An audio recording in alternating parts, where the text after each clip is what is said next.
نسكن سيدي. اليوم مش نحكوا في ظاهرة عجيبة جدا.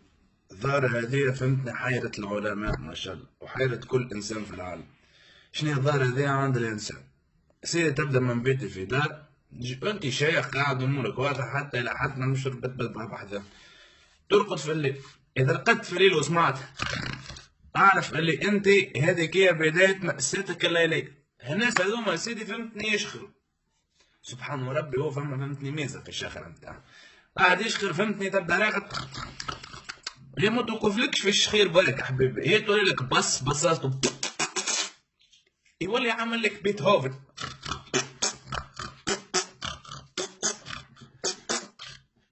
وانت يا بابا قاعد وحدك هنا وعاد فهمتني. وعنده ميزه اخرى الانسان هذا، لازم يبص ويشخر من هناك على السعد، ولازم عنده الميزه الاخرى اللي هو تتكلم. انت تحب تمشي للتواليت تقعد معاك، شد غادي بورتك شدها عندك، خايفين يا زلمه. العبد راقد بجنبه خايف، انا ما كنتش يطفل يضرب الزبينيك بساطور على راسي يتكلم وحده. هاو جيتك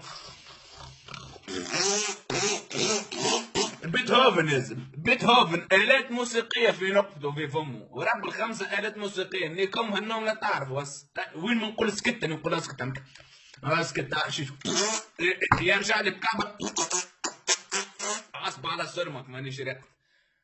يا ربي اخويا قصيت يعني ما بجي يا ربي كل واحد شخار بيتهوفن بتاع الزبده قيدونا خلف العبد كيف وحدك يستدعيني نقوم انا نمشي لا نطل عليه لانه يا زبي راسي والله قدك ما رقدتش، ما جانيش نوم على الصبح، ما جانيش الزبي نحط راسي الزبي مش واحد ولا اثنين، بيتهوفنات في الدار الكل الزبي، والاخر ما غادي يجيبوا من البيت الاخرى.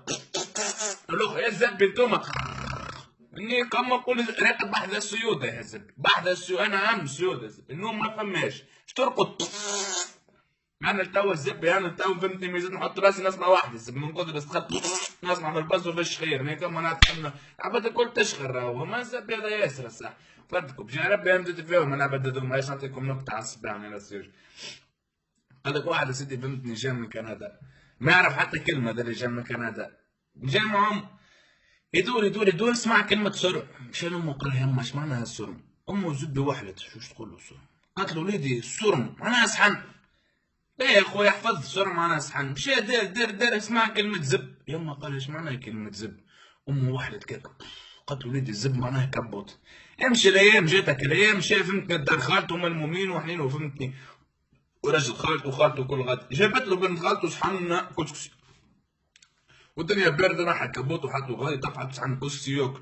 كلاو كل عباد كل قاعدة وصل القعر نتاع الصحن، وصل يعمل باب باب باب باب ملا السلام عليك يا بنت خالتي الناس كل تاكل. شو الماركة نتاع الزب؟ يخرج هناك اخرج هناك اخرج. خرجوه من بعد دقيقتين الزب تفرج جاي يسوني تيت تيت تيت، حلوا له الباب دخل فمينا كل سنة قال تفضل يا سي الشباب شو تحب؟ قال لهم جا ربي نسيت زب معلق نهزه ونمشي نروح. والسلام عليكم. جا ربي ما عادش يشخر حتى الطحان تاع الزبي، حتى نسيت زب معلق باش نهزه ونمشي نروح. اتشاو.